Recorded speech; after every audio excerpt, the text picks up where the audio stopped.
এ হলো গ্রামের বড় চাষি রংলাল। তার অনেক ক্ষেতি জমি আছে এবং এই অঞ্চলে সে একজন সম্ভ্রান্ত চাষি বলেই পরিচিত। তবে চাষের কাজে তাকে সাহায্য করার জন্য বেশ বড় সড়ো মজবুত একজোড়া গরু তার অত্যন্ত শখের। তার হালের যে দুটো বলদ আগে ছিল, এখন সেই দুটো নেই। কিছুদিন হলো সে অন্য দুটো গরু কিনেছে, কিন্তু এই দুটো গরু নিয়ে তার খুব একটা পোষায় না। সে এই দুটো গরুর প্রতি খুব একটা খুশি নয়। তার কাছে এই গরু দুটো বেশ ছোট এবং শিংগুলোও খুব ছোট ছোট। তার ছেলে যশোদানন্দন চাষের কাজ করতে খুব একটা আগ্রহী নয়। ছেলের পড়াশোনার পেছনে খরচ করতে গিয়ে রংলালের আর্থিক অবস্থা এখন অনেকটাই পড়ে গেছে। তবুও সে আশাবাদী ছেলে ম্যাট্রিক পাশ করলে সে আবার তার অবস্থা ফিরিয়ে ফেলতে পারে। আমি এই গরু দুটোকে আর রাখতে চাই না। এদের পরিবর্তে এবার আমি বেশ বড় তাগড়াই দুটো হালের বলদ কিনে আনবো। হ্যাঁ, তোমার খালি ওই একই কথা। এই গরু দুটোকে আমি রাখতে চাই না। কেন? এদের দিয়ে কোন কাজটা তোমার হচ্ছে না শুনি? খালি যত তোমার বড় বড় কথা।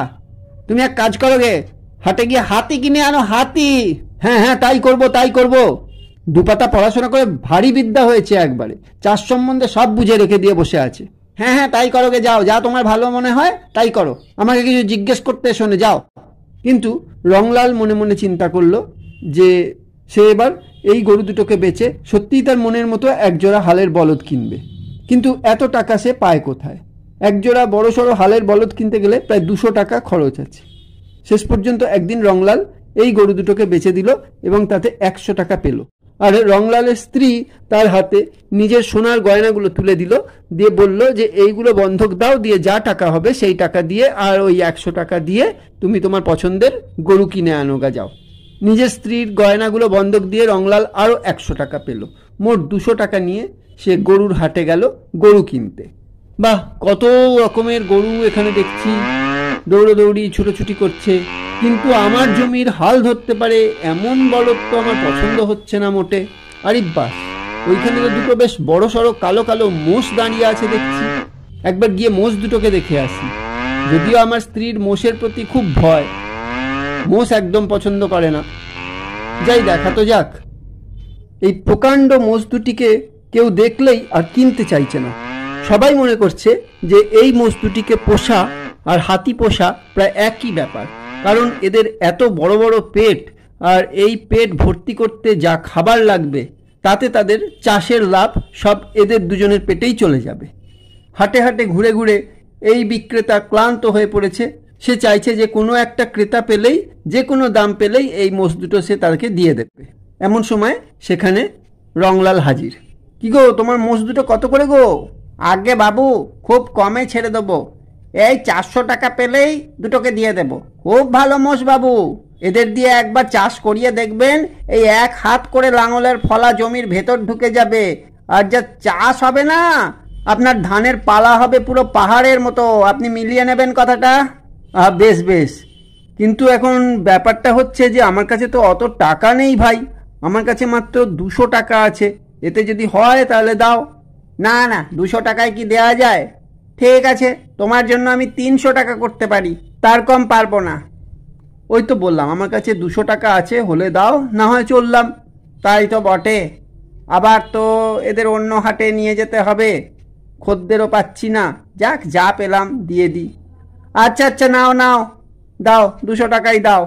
তবে খুব সাবধানে রাখবে। মোষ দুটো কিন্তু খুবই ভালো, খুব যত্ন করবে, দেখবে এর 10 গুণ তোমাকে ওরা ফিরিয়ে দেবে। আচ্ছা, ঠিক আছে। এই বলে রংলাল মোষ দুটোকে নিয়ে ঘরে চলে এলো। মোষ দুটোকে দেখেই তার স্ত্রী ভয় অর্ধেক হয়ে গেল।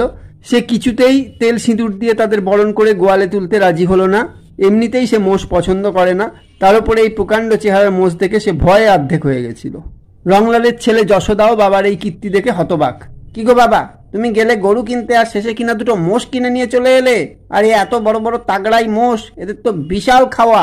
আরে কিচ্ছু চিন্তা করিস না, মোষ দুটোর থেকেই আমার জমির যা আয় হবে তাতে আমার এদের খাওয়া খরচ দিয়েও প্রচুর লাভ থাকবে।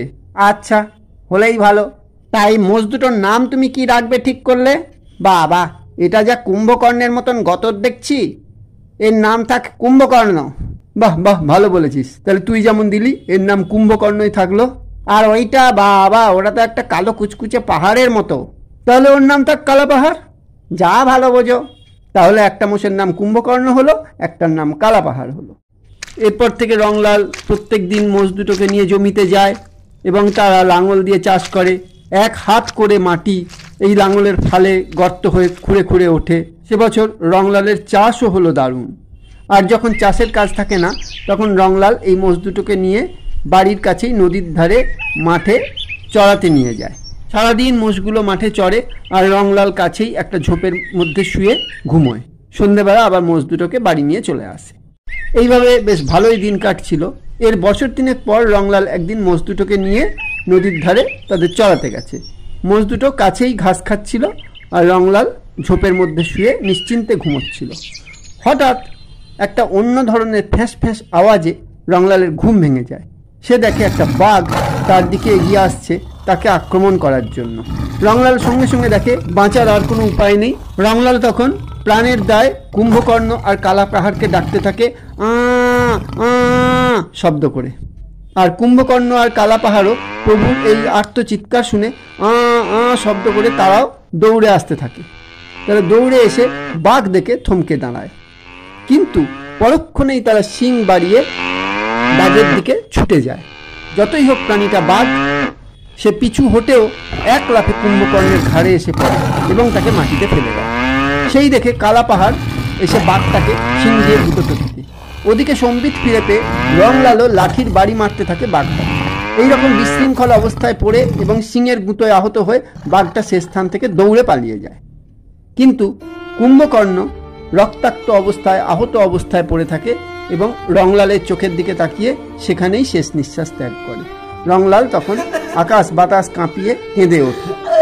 এদিকে কালা পাহাড় বুঝতে পারে যে তার সঙ্গীর মৃত্যু হয়েছে। সে তখন তীব্র চিৎকার করতে থাকে। কোনো রকমে রংলাল তাকে শান্ত করে গোয়ালে নিয়ে আসে। গোয়ালে আসার পর কালা পাহাড় 2 দিন কিছুই মুখে দেয় না, খায় না, বিষণ্ণ হয়ে বসে থাকে। তখন তার ছেলে বলে, বাবা, আমার মনে হচ্ছে এর একটা জোড়া আনা ভালো। একা একা মোষটা বড়ই কাহিল হয়ে পড়েছে। রংলাল তখন হাট থেকে 150 টাকা খরচ করে একটা ছোট মোষ কিনে আনে। একদিন রংলাল ঘরে বসে আছে আর তার মোষগুলো দেখাশোনা করার জন্য গোয়ালে যে ছেলেটি কাজ করতো সে দৌড়ে এসে বলে, বাবু বাবু, আমি আর আপনার এখানে কাজ করব না। কেন রে, কি হয়েছে? আর বাবু বলেন না, ওই যে আপনার কালা পাহাড়, ও আমাকে দেখলেই ফোঁস ফোঁস করে তেড়ে আসে। আরে না না, কিছু না, চল আমি যাচ্ছি, গিয়ে দেখছি। এই বলে রংলাল গিয়ে মোষের গায়ে হাত বুলিয়ে দেয় এবং রংলালকে দেখেই কালা পাহাড় শান্ত হয়ে যায়। আরেকদিন ছেলেটা দৌড়ে এসে বলে, বাবু বাবু, শিগগিরই চলুন, আপনার ওই ছোট মোষটাকে কালা পাহাড় মেরে ফেললো বলে, এতক্ষণে মনে হয় মেরে ফেলেছে। রংলাল তখন দৌড়ে গিয়ে দেখে সত্যি সত্যি কালা পাহাড় ওই ছোট মোষটাকে সহ্য করতে না পেরে তাকে মেরে ফেলেছে। এসব দেখে তার ছেলে যশোদা বলে, বাবা, এ গতিক ভালো বুঝছি না। এ অন্য কাউকে সহ্য করতে পারছে না। এ শুধু কুম্ভকর্ণকেই খুঁজে বেড়াচ্ছে। কাজেই আমার মতে একে হাটে বিক্রি করে দেওয়াই ভালো। একদিন রংলাল তার মনের ইচ্ছা না থাকলেও ছেলের কথায় কালা পাহাড়কে হাটে বিক্রি করতে নিয়ে গেল। কিন্তু দুপুরবেলা সে আবার কালা পাহাড়কে নিয়ে ফিরে এলো। আরে গিন্নি, কালা পাহাড়কে তো কেউ কিনছে না, সব হাটে হাটে দুর্নাম রটে গেছে, যার জন্যে একে দেখে কোনো খদ্দের আসছে না। তখন যশোদা তাকে বলে, এক কাজ করো বাবা, এখানে হবে না, তুমি একে শহরে নিয়ে যাও, শহরে নিয়ে গিয়ে বিক্রি করে দিয়ে চলে এসো। রংলাল এরপর কালা পাহাড়কে একদিন সত্যিই শহরে নিয়ে গেল। শহরের বড় বড় বাড়ি ঘর যানবাহন দেখে কালা পাহাড় কিছুটা ভ্যাবাচাকা খেয়ে গেল। যাই হোক, শেষ পর্যন্ত রংলাল তাকে এক খদ্দেরের হাতে দিয়ে 100 টাকা দাম দিয়ে তাকে বিক্রি করে চলে এলো। ওদিকে রংলাল কিছু দূর চলে আসার পরেই কালা পাহাড় বুঝলো যে তার মালিক তাকে ছেড়ে চলে গেছে, তাকে কোথাও দেখতে পাচ্ছে না। সে তখন সেই খদ্দেরের হাত ছাড়িয়ে শহরের রাস্তা দিয়ে ছুটতে লাগলো মালিকের সন্ধানে। এলোমেলো এদিক ছোটে, কোনো পথচারীকে গুঁতিয়ে আহত করে, এইভাবে সে 2-4টে গাড়িও ভাঙচুর করে। শহরের রাস্তায় লোক ভয় ছুটোছুটি করতে থাকে আর রাস্তা দিয়ে কালা পাহাড় দৌড়াদৌড়ি করতে থাকে। শেষ পর্যন্ত পুলিশের কাছে খবর যায় যে একটা মোষ পাগল হয়ে রাস্তায় দৌড়াদৌড়ি করছে আর মানুষকে মারছে। এমন সময় পুলিশের গাড়ি এসে তার সামনে দাঁড়ায়। কালা পাহাড় ভাবে এটা আবার কি ধরনের জন্তু, সঙ্গে সঙ্গে সে ওই গাড়িটাকে আক্রমণ করে। কিন্তু পুলিশ অফিসার নিজের কোমর থেকে রিভলভার বার করে রংলালের মাথা লক্ষ্য করে গুলি করে। একটা অদ্ভুত তীব্র যন্ত্রণা কালাপাহাড়ের সারা শরীর বেয়ে বয়ে চলে এবং সে টলতে টলতে মাটিতে লুটিয়ে পড়ে এবং শেষ নিঃশ্বাস ত্যাগ করে। পুলিশ অফিসার ডোমদের নির্দেশ দেয় মোষটার শরীরটা ওই রাস্তা থেকে সরিয়ে ফেলতে।